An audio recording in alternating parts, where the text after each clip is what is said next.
월드와이드 펀드 시간입니다. 키움증권 김희윤 주인과 함께하겠습니다. 안녕하세요. 안녕하세요. 네, 또 한 주간의 이제 펀드 시황을 먼저 살펴봐야 될 텐데, 뭐 증시의 흐름은 대체적으로 유가에 오르락내리락하는 그 모습이 반복됐었거든요. 이 해외 펀드 쪽은 어떻게 수익이 좀 났습니까? 펀드 시황 좀 짚어주시죠. 예.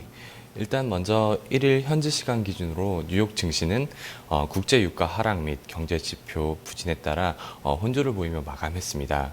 2일 오전 공시된 기준 가격으로 펀드 수익률을 조사한 결과 해외 주식형 펀드는 한 주간 0.33% 하락하였습니다. 중국 주식 유형과 글로벌 헬스케어 유형을 제외하면 모든 유형이 각국 주요 중앙은행의 정책 공조에 따라 한 주간 반등하면서 상승폭이 컸지만 해외 주식형 전체에서 중국 주식 유형 비중이 순자산액 기준으로 보면 약 40% 가량 차지하고 있기 때문에 전체 해외 주식형 수익률은 결국 마이너스를 기록했습니다. 소유형 기준으로 그간 하락폭이 굉장히 컸던 남미 신흥국, 그 중에서도 브라질 유형이 한 주간 8.19% 상승하면서 가장 높은 상승률을 나타냈고요. 그 뒤로 러시아, 유럽 신흥국, 또 기초 소재, 일본 등 유형이 4.5에서 6%대 상승률을 나타냈습니다. 네. 예. 해외 펀드 설정액을 한번 좀 짚어볼까요? 네네. 공모 해외 펀드 설정액은 2일 현재 31조 7,804억 원으로 전주 대비 755억 원 증가하였으며 순자산액 역시 시장 상승으로 4,134억 원 증가한 25조 7,527억 원으로 집계되었습니다. 네. 한 주간 글로벌 증시는 어쨌든 뭐 조금 살아나는 그 분위기가 좀 연출이 된 것 같은데 연초 이후에 이 큰 흐름을 한번 짚어볼까요? 예. 일단 지난달 글로벌 증시는 전체적으로 부진한 모습을 보였습니다. 가장 큰 하락폭을 보인 중국 증시, 연초 이후에 위안화 약세, 그리고 경기 침체, 거기다가 수급 부담 우려까지 겹쳐서 현재는 뭐 잠정 중단한 서킷 브레이커 등으로 인해 패닉을 보였는데요. 2월에는 인민은행이 유동성을 풀어서 차츰 안정을 찾아갈 것으로 기대합니다. 그리고 1월 국제 유가는 WTI 기준으로 지난 20일 배럴당 28.35달러까지 급락했다가 현재는 30달러 위로 다시 올라와 있습니다. 아직 바닥을 논하기에는 이란의 원유 수출이라든가 이런 우려가 있지만 비오펙 국가의 감산에 대한 기대감이 좀 이제 반영되기 시작한 모습입니다.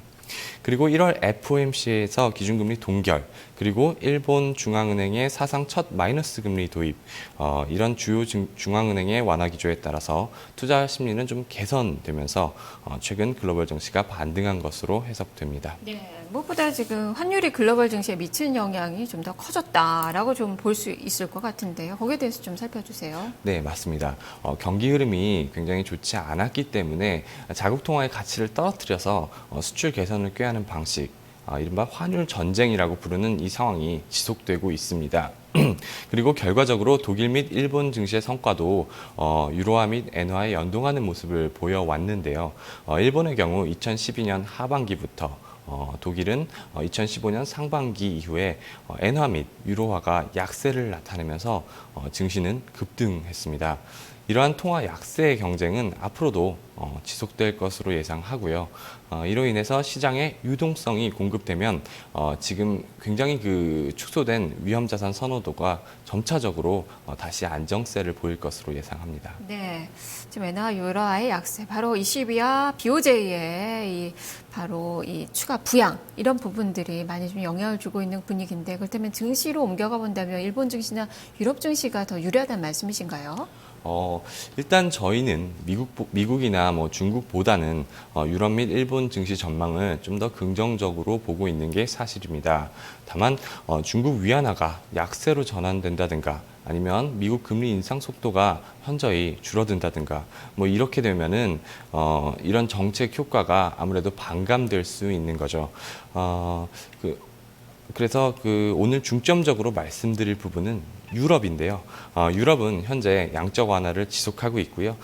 최근 유가 하락세에 따라서 인플레 하향 압력으로 추가 양적 완화에 대한 기대감도 높아져 있는 상황입니다.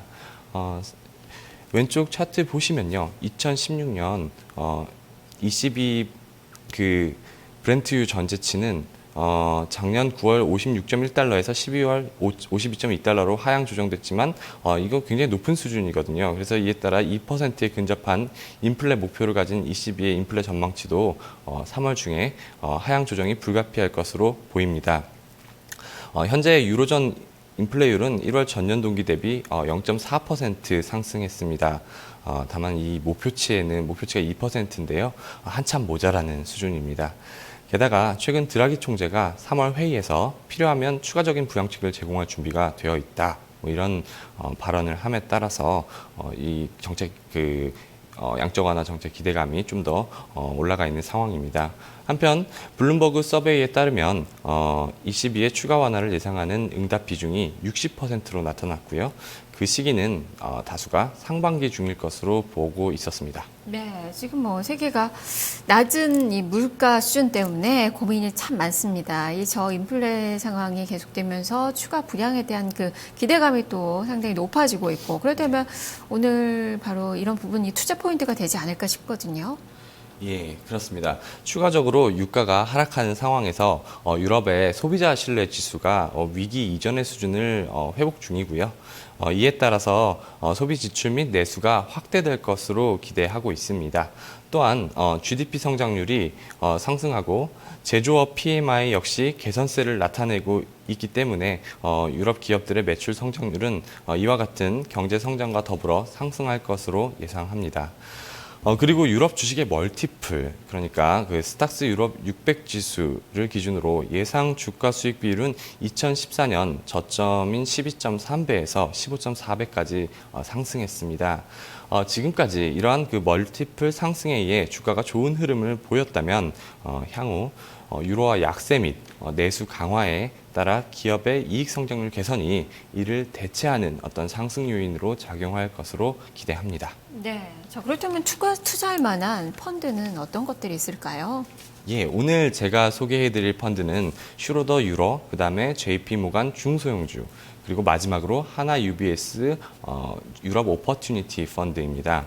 먼저 슈로더 유로 펀드는 설정액이 약 1조 원이 넘는 현재 국내에서 규모가 가장 큰 유럽 펀드입니다. 이 펀드는 경기 회복이 기대되는 유로존 국가에 집중적으로 투자하는데요. 작년 11월 기준으로 보면 독일이 약 30%, 그다음에 프랑스가 약 28%. 이 정도의 그 투자 비중을 보였습니다. 또한 시가총액이 50억 유로 이상인 대형주들을 펀드의 80% 이상 담고 있습니다. 다음으로 JP 모간 유럽 중소형주 펀드, 그 펀드명에서 중소형주라고 써 있는 것과 같이 성장 잠재력이 높은 중소형 주식에 주로 투자하는 펀드입니다. 유럽 중소형주는 상대적으로 이익이 큰 비중을 내수 시장에서 창출하기 때문에 유럽 경기 회복에 따른 수혜를 기대해 볼 수 있겠습니다. 투자 유니버스 자체도 1,500 종목으로 좀 넓은 편이고요. 펀드는 이 중에서 또 150여 종목을 보유함으로써 좀 많은 종목을 가져가는 거죠. 그러면서 이제 투자 위험을 낮추고 있습니다. 마지막으로 하나 UBS 유럽 오퍼튜니티 펀드는 유로존을 포함한 범유럽에 투자하는 펀드로 저평가된 주식을 펀드 순자산의 130% 수준으로 매수하고요. 고평가된 주식은 마이너스 30% 수준에서 매도하는 롱숏 전략을 사용하는 펀드입니다. 네, 설정액은 슈로더 유로 펀드가 1조 100억 원, 그리고 JP 모간 유럽 중소형주 펀드는 37억 원, 하나 UBS 유럽 오퍼튜니티 펀드는 302억 원입니다.